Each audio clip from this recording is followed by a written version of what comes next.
എന്തുകൊണ്ടാണ് ഈ ഒരു സാമ്പത്തികമായ ഞെരുക്കവും പ്രയാസവും ഉണ്ടാകുന്നത്? അത് ഉപരോധം കാരണമാണ്. ഉപരോധം മറ്റുള്ളവരെ അടിച്ചേൽപ്പിക്കുന്നതാണ്. പക്ഷേ ഇത് സൈദ്ധാന്തികമായി ശരിയായിരിക്കും തന്നെ പ്രായോഗികമായി ഈ പുതിയ തലമുറയെ സംബന്ധിച്ചിടത്തോളം ഉൾക്കൊള്ളാൻ സാധിക്കുന്ന ഒരു കാര്യമല്ല. ഒരു വിപ്ലവ ഭരണകൂടം രൂപപ്പെട്ട് കഴിഞ്ഞാൽ അത് ഒരു യുദ്ധത്തെ നേരിടുക എന്ന് പറഞ്ഞാൽ വളരെ പ്രയാസകരമായിരിക്കും. കാരണം ഒരു സ്റ്റേറ്റ് എസ്റ്റാബ്ലിഷ് ചെയ്ത് വരുമ്പോൾ അതിൻ്റെ ഒരു ഫോർമാറ്റീവ് പീരീഡിൽ തന്നെ മാരകമായ ഒരു യുദ്ധത്തെ അഭിമുഖീകരിക്കുക എന്ന് പറഞ്ഞാൽ വളരെ കഷ്ടമുള്ള കാര്യമാണ്. പലപ്പോഴും അത് സർവൈവ് ചെയ്യാൻ പറ്റില്ല, തകർന്നു പോകും.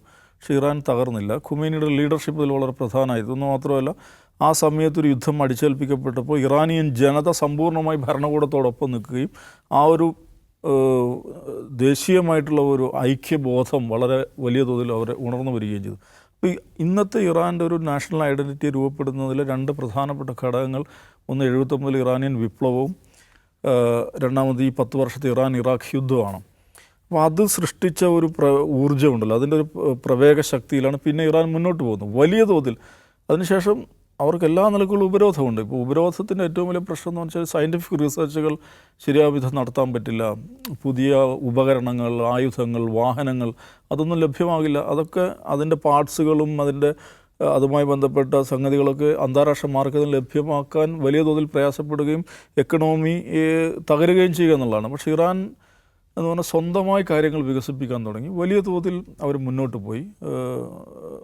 സ്വന്തം നിലയ്ക്ക് തന്നെ നമ്മൾ പറയുക സ്വാശ്രയത്വമുള്ള, ബലമുള്ള സ്വാശ്രയത്വമുള്ള ഒരു രാജ്യമായി മുന്നോട്ട് പോയി. പക്ഷേ ഇപ്പോൾ നോക്കൂ, ഇപ്പോൾ നമ്മൾ കാണാൻ 79 വിപ്ലവത്തിന് ശേഷം ഇപ്പോൾ എത്ര വർഷമായി? 40 വർഷം കഴിഞ്ഞു അല്ലേ? 79 45 വർഷമായി. 45 വർഷം കഴിഞ്ഞു. ഒരു ജനറേഷൻ മാറിക്കഴിഞ്ഞു അല്ലേ? പുതിയ തലമുറ വന്നു. അപ്പോൾ പുതിയ തലമുറ വരുമ്പോൾ അവരെ സംബന്ധിച്ച് അവർക്ക് ഇറാനിയൻ റവല്യൂഷൻ, ഖുമൈനി, അന്ന് നടന്നുള്ള ധീരമായ ചെറുത്തുനിൽപ്പ്, അതൊന്നും അവരുടെ ഓർമ്മയില്ല. അവർ ജീവിക്കുന്ന കാലം എന്ന് പറയുന്നത് അവരെ സംബന്ധിച്ചിടത്തോളം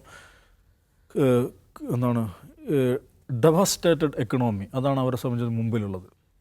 ഉന്തുവണ്ടിയിൽ കൊണ്ടുപോകണം പണം, ആ നിലക്കുള്ള പണപ്പെരുപ്പം, വലിയ തോതിലുള്ള അവർ പുറം ലോകവും കാണുന്നുണ്ട്. പുറം ലോകത്തുള്ള പല കാര്യങ്ങളും ഇവിടെ നടക്കുന്നില്ല. വലിയ തോതിലുള്ള പ്രയാസങ്ങൾ, സാമ്പത്തികമായ ഞെരുക്കം. അപ്പോൾ അത് അവരെ വലിയ തോതിൽ അസ്വസ്ഥപ്പെടുത്തുന്നുണ്ട്. ഭരണകൂടത്തിനെതിരായിട്ടുള്ള വികാരമായിട്ട് അത് മാറുന്നുണ്ട്.